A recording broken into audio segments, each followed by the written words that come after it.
Hello बच्चों, स्वागत है आपका आपके अपने YouTube चैनल थर्ड पोल सॉल्यूशन में।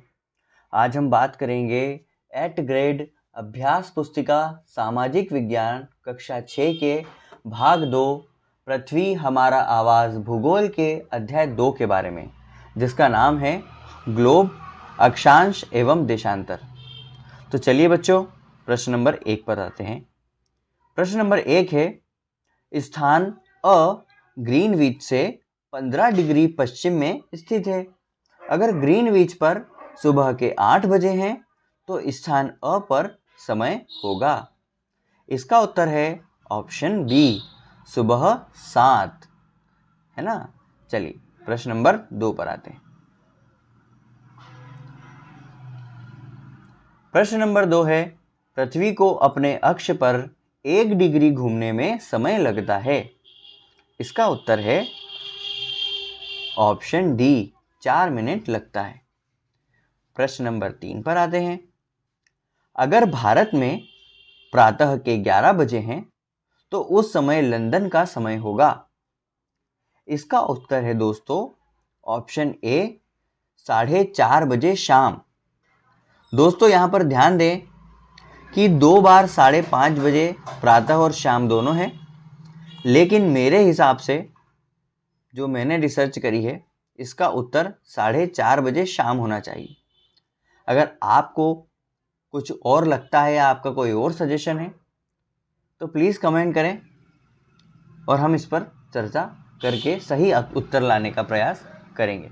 पर जहाँ तक मेरी रिसर्च है इसका उत्तर 4:30 बजे शाम होना चाहिए। चलिए प्रश्न नंबर 4 पर आते हैं।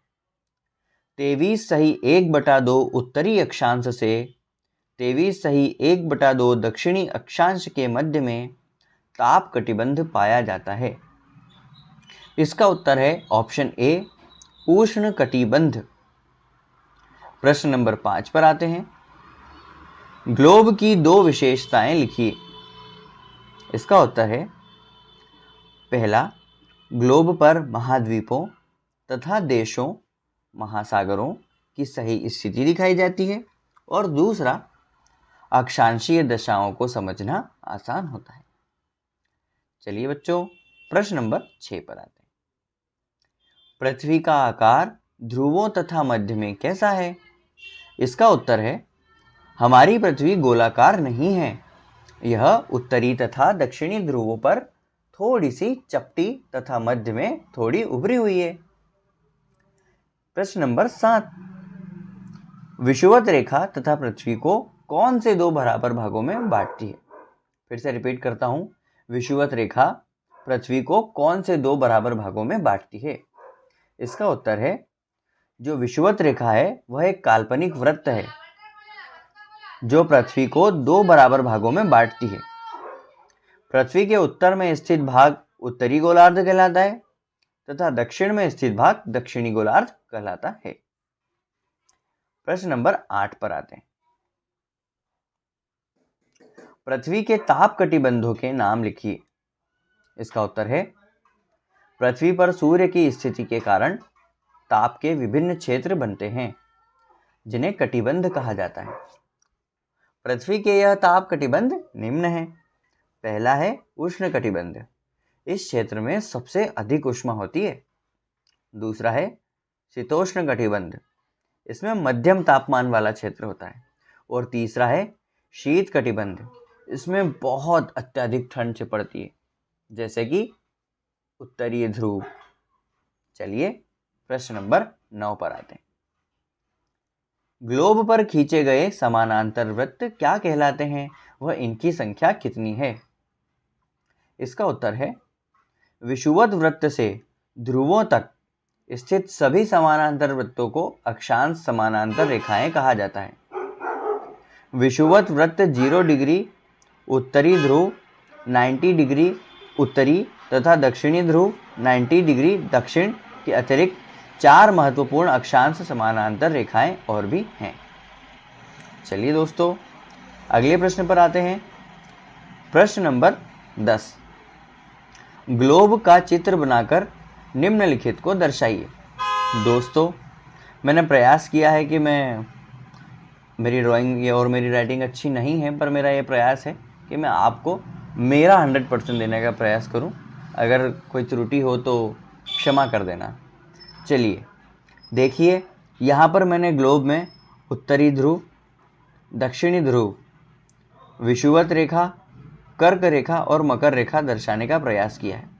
तो सबसे पहले देखते हैं विषुवत रेखा जो सबसे मिडिल में है, कर्क रेखा जो ऊपर की तरफ है, मकर रेखा जो विषुवत रेखा के नीचे की तरफ है, उत्तरी ध्रुव जो सबसे ऊपर है और दक्षिणी ध्रुव सबसे नीचे है। और अगर आपको और स्पष्ट तरह देखना है तो पेज नंबर 11 पृथ्वी हमारा आवास पर जाकर आप देख सकते हैं। प्रश्न नंबर 11 पर आते हैं। उष्ण कटिबंध 23.1/2 उत्तरी अक्षांश से 23.1/2 दक्षिणी अक्षांश के मध्य ही क्यों पाया जाता है? इसका उत्तर है कर्क रेखा जो कि 23.1/2 उत्तरी अक्षांश तथा मकर रेखा 23.1/2 दक्षिणी अक्षांश के मध्य ही सूर्य सभी अक्षांशों पर वर्ष में एक बार दोपहर में सिर के ठीक ऊपर होता है, जिससे इस क्षेत्र में अधिक ऊष्मा उत्पन्न होती है। इसीलिए इसे उष्ण कटिबंध कहा जाता है। दोस्तों, उष्ण कटिबंध का क्षेत्र वो होता है जहाँ पर अत्यधिक गर्मी होती है, और क्योंकि इसी क्षेत्र में सूर्य एकदम सर के ऊपर होता है, इसलिए ऊष्मा बहुत ज़्यादा होती है, जिससे कि गर्मी भी ज़्यादा बढ़ती है। इसलिए इस क्षेत्र को उष्ण कटिबंधीय क्षेत्र कहा जाता है। प्रश्न नंबर 12 पर आते हैं। देशांतर रेखाओं की विशेषताएं लिखिए। इसका उत्तर है अक्षांशों में एक ही अक्षांश रेखा पर स्थित अलग अलग स्थितियों के मध्य पूर्व या पश्चिम स्थानों की दूरी पता लगाने हेतु देशांतर रेखाओं का प्रयोग किया जाता है। इन संदर्भ रेखाओं को देशांतरीय याम्योत्तर कहते हैं, जिसमें अंशों को मिनट में तथा मिनट को सेकंड में विभाजित किया जाता है। दोस्तों, यही देशांतरीय यामोत्तर रेखाएं देशांतर रेखाएं कहलाती हैं। चलिए प्रश्न नंबर 13 पर आते हैं। ग्लोब में किसी स्थान की स्थिति का पता कैसे लगाया जाता है? इसका उत्तर देखते हैं। यदि आपको किसी स्थान के अक्षांश एवं देशांतर की सही जानकारी हो तो ग्लोब पर आप उस स्थान का पता लगा सकते हैं। उदाहरण के लिए धुबरी जो एक स्थान का नाम है, वह 26 डिग्री उत्तरी अक्षांश व 90 डिग्री पूर्वी देशांतर पर है। अब उस बिंदु को देखें जहां ये दोनों रेखाएं कटती हैं। यही बिंदु धुबरी नामक स्थान की सही स्थिति होगी। चलिए, अब आपको ग्लोब में स्थान देखना भी आ गया। प्रश्न नंबर 14 पर आते हैं। मानक समय से क्या आशय है? भारत में मानक समय कितने देशांतर यानी कि याम्योत्तर से माना जाता है? इसका उत्तर है देश में समय की भिन्नता को समाप्त करने के लिए देश के मध्य भाग से होकर गुजरने वाली किसी याम्योत्तर के स्थानीय समय को देश का मानक समय माना जाता है और इसे ही पूरे देश में लागू किया जाता है।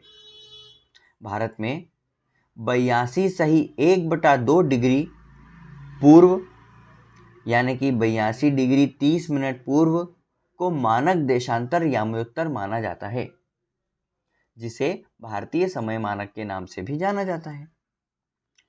चलिए दोस्तों, आज का अध्याय 2 भी यहीं समाप्त हुआ। वीडियो पसंद आए तो सब्सक्राइब कर देना, दोस्तों के साथ शेयर कर देना। मिलते हैं अगले वीडियो में। धन्यवाद।